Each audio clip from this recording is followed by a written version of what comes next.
as well, and this is probably the most important part, since 1999, we've been promoting to at least test the system of presumed consent, opt-out, otherwise known as the Spanish model, which I've been repeatedly saying over the years that it's been working very effectively in 23 countries.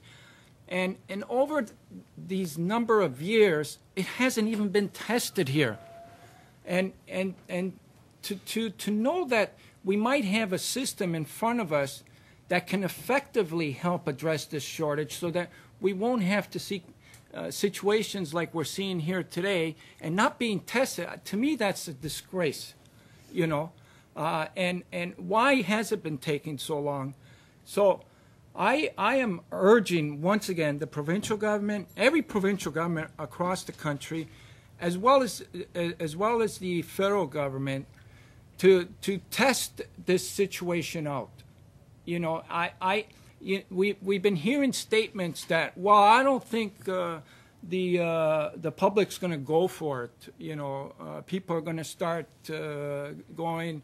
You know, I still haven't seen any research or any evidence to prove that. So when statements are being thrown like that, you know, let's at least test it. Let's take the steps in testing it. It's not going to be the complete answer, but it's certainly going to be a step in the right direction, because if we can all get in the frame of mind of having the audacity to believe that we can save everybody on the waiting list, we can make it happen here in Canada. Spain had a 94% success rate in 2004, and they're shooting for 100. Why can't we do the same here?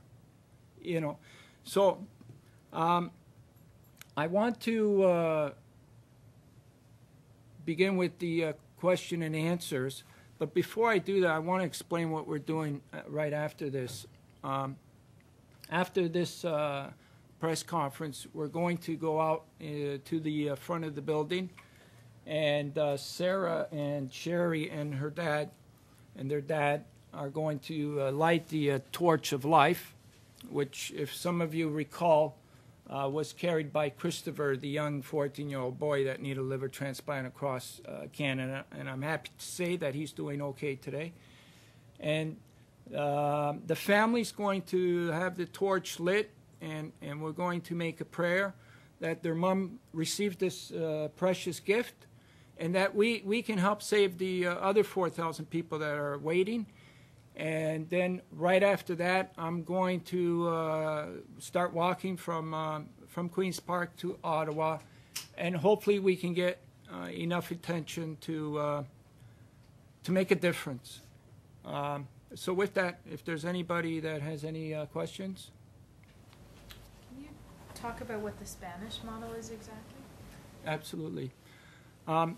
In Spain, it was roughly about 20 years ago, they first of all made organ and tissue donation a priority. And they wanted to figure out, you know, they had the same situation as we did here. They had a very low rate of organ donations. And the king and many other people had decided that they make organ and tissue donation a priority, and what was the best system, how to do that. Well, after doing a lot of research and what have you, they came up with a system where everybody became an organ donor unless they opted out. It was a social system. And I went there to get more information on how that got developed, because of course something like this doesn't happen overnight. And I found out that, you know, they went through a lot of steps to do it, but eventually after it got passed, that's when the success rate and the improvement of organ donation started. And so 22 other countries adapted a similar system, and they had similar success. And, you know, it's about time that we tested it here to see if it works here. George, the purpose of the march, you were actually raising money with the march, or just to draw attention to the push for presumed consent? What's the purpose of the march? It's just to bring attention, and it's both to presumed consent, Sean, and as well as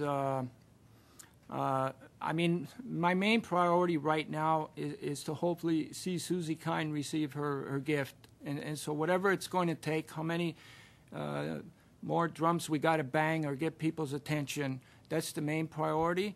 But we're hoping that through that attention, we can once again have people look that we still have this critical shortage, and we have the capacity to improve this. And what is being done to do that? And we need to look at it. I think the answers are there now, and politicians are aware of it. The public's becoming more aware of it. The media's, you know. So let's start acting. And I'm inviting everybody to have the audacity to believe that we could save everyone. Are you going to test the opt-out system? Yes. While I'm walking along Highway 2, I'm making a planned stop in Kingston at Queen's University. And for the past few months, students there have been organizing and coordinating a project which we're calling a opt-out simulation. So basically what we're going to try and do is we're going to try and get as many students as possible, and we're shooting for all of them actually, 15,000, to agree to participate in a simulation. The simulation would mean that at a certain date, it would be announced that everybody would be an organ donor, and then there would be a system where they would be able to opt out, and it'd be as real as they have it in Spain. So it's only a simulation, but all the students are going to act as if it were a real system. And we're going to get researchers to evaluate the results.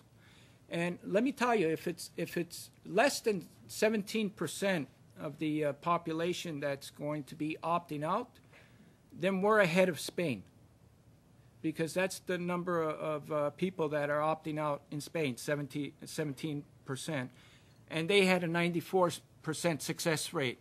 So do the math, you know. So if this simulation is successful in promoting the opt-out system, then our next step would be to simulate an entire community. And I think from simulating an entire community, we'll be able to have a really good idea whether this opt-out system could work right across Canada. So we have a plan. We have a plan, but we don't have no money.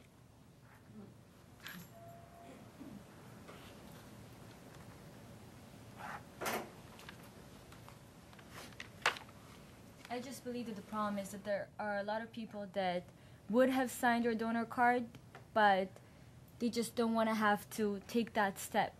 So if we have an initiative where everyone is automatically a donor and needs to opt out of it, I do believe that there will be a lot of potential donors that would otherwise not sign just because of the fact that they have not thought about it, or they don't have the time to do it. It's basically, I understand you can't force someone to be a donor if they don't want to be. But if you let everyone be organ donors, they have that decision that they could take themselves out of that list, out of the registry, and not be organ donors. A lot of people, you know, they don't even know what organ donation means. There's people that would call you and ask you, how do I donate my organs? It has to be more publicized. It has to be more out there. People have to be aware of the importance of organ and tissue donation. And I think that this could help. And I don't just think, I am pretty sure that this is going to help, and this is going to make a difference for everybody. We have to be able to make people more aware of it. And George, I think what you're doing is amazing.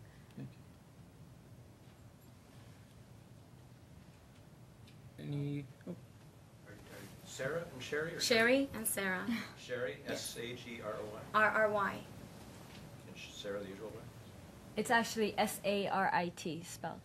Sorry, say again. S? S-A-R-I-T. You pronounce it So let's start acting, and I'm inviting everybody to have the audacity to believe that we can save everything.